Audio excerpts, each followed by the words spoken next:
Hello, my name is Robert Denton. This is my 14th video and it's about letting go.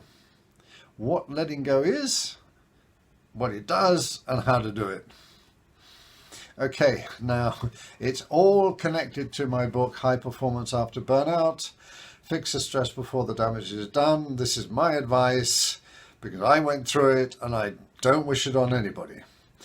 High Performance After Burnout is available at Amazon.com, or if you live in Switzerland, contact firsthousepress at gmail.com. You will see the address there. Okay, now this video, 14th video in my series on stress and burnout, is about letting go, what letting go is all about, and how to do it, and what it does for you. Okay, now I'm not telling anybody what to do. I'm not interfering in your lives, and I'm not giving any advice. I'm simply sharing with you what I experienced, what I've learned as a high performance coach, which I developed after burnout as a result of discovering the enormous power of the subconscious mind. Now, letting go is something people tell us to do, or we tell ourselves to do when we are in a state of turmoil. Being in a state of turmoil means we are in a state of significant stress. Being in a state of significant stress means we are producing more cortisol and adrenaline than is good for us, plus a number of other hormones that act to exacerbate, not reduce the stress.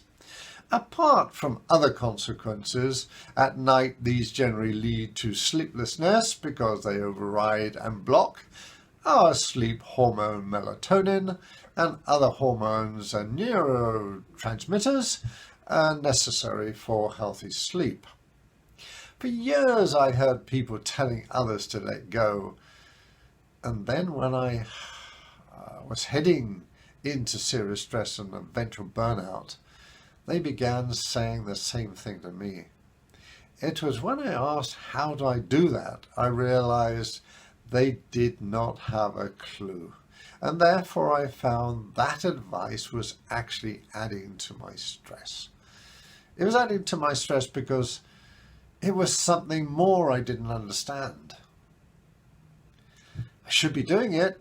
Everybody was telling me I should be doing it, but I didn't understand and nobody could tell me how to do it. So I found that stressful. Then I heard words like try meditation, yoga, and solitude to reflect. For these solutions, I have a number of thoughts such as nonsense, bunkum, twaddle, and a few more choice words that I'd better not repeat. When I finally learned how to walk the path of letting go, I really grasped the truth of such ridiculous notions and why any of us should think carefully about scattering idle advice without really and fully knowing and understanding what we might carelessly give to others in need of guidance. I found letting go is no simple process. It requires a number of steps that demand self-analysis.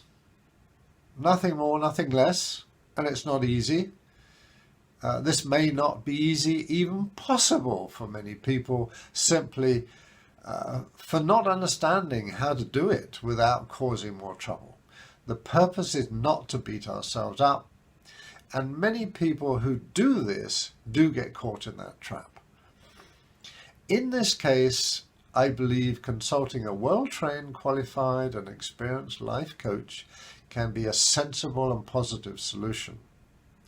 Why?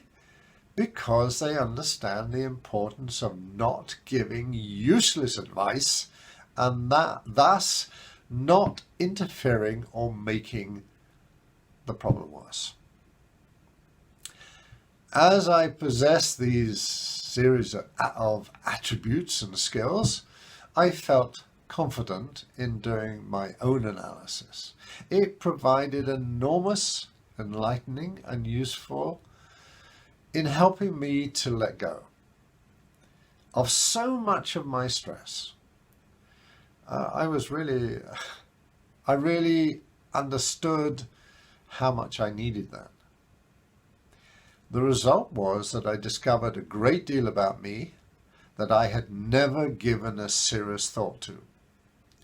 Consequently, I compiled a long list of beliefs, values, and behaviors that had governed my life and which were actually unreliable, misleading, or downright wrong.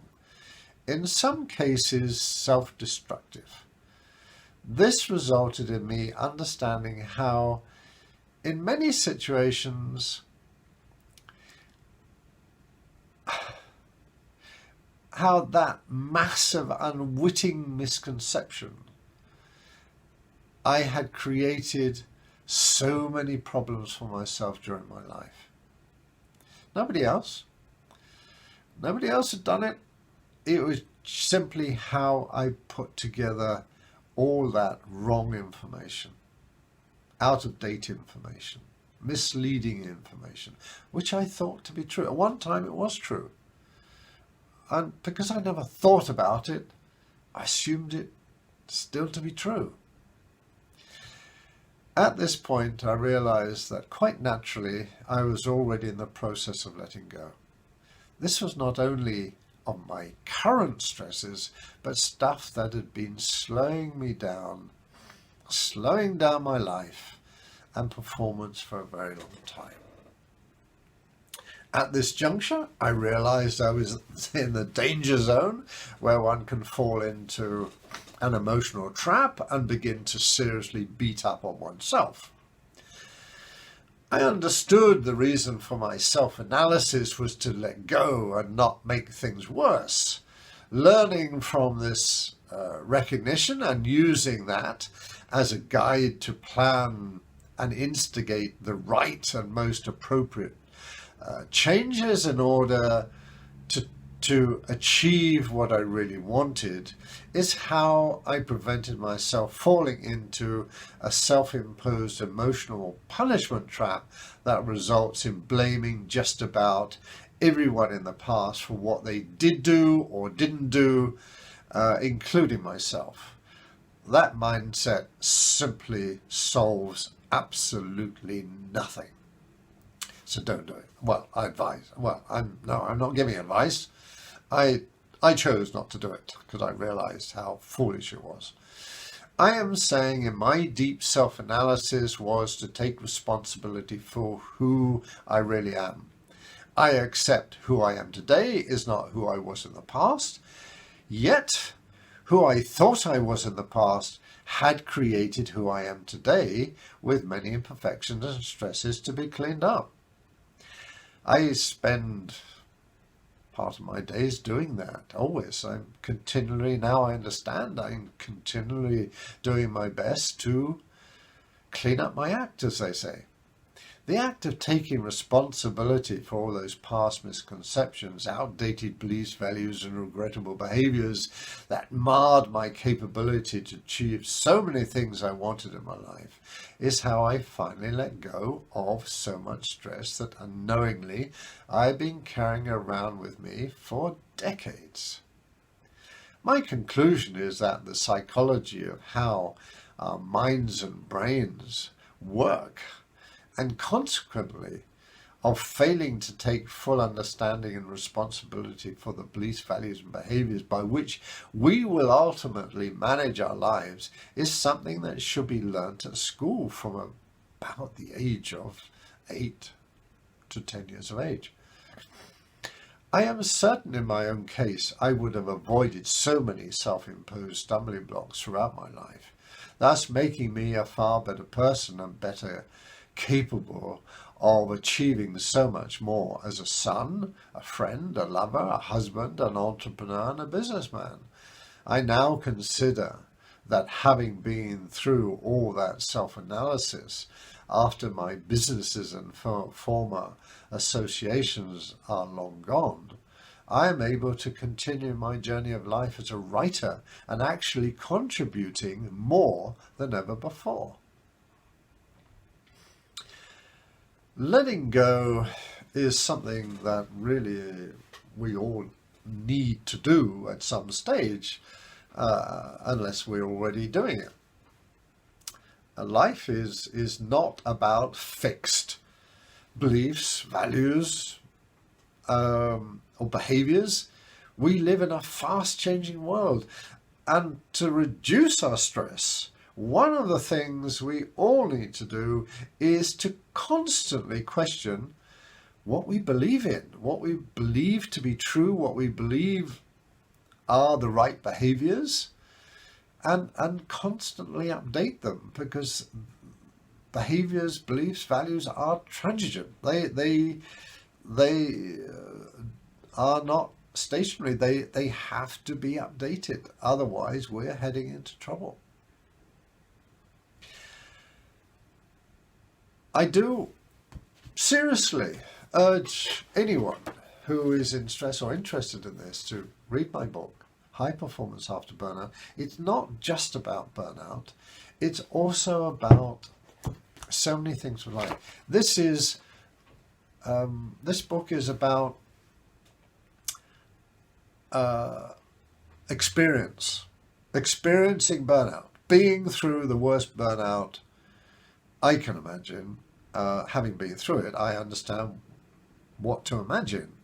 Those who haven't been through it have got no idea.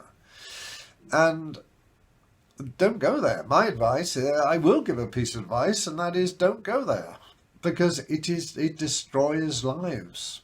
It did destroy my life and my company's. And yes, it led me to study the mind, the brain, how we work, how we think, and write this book and a number of other books and many other books. So take care and think about it. Think about you and your family and those you love, and what you're doing, and how you behave, and what you think and believe, and put value in. Think about them. Analyze them. See you next time. This is Robert Denton signing off.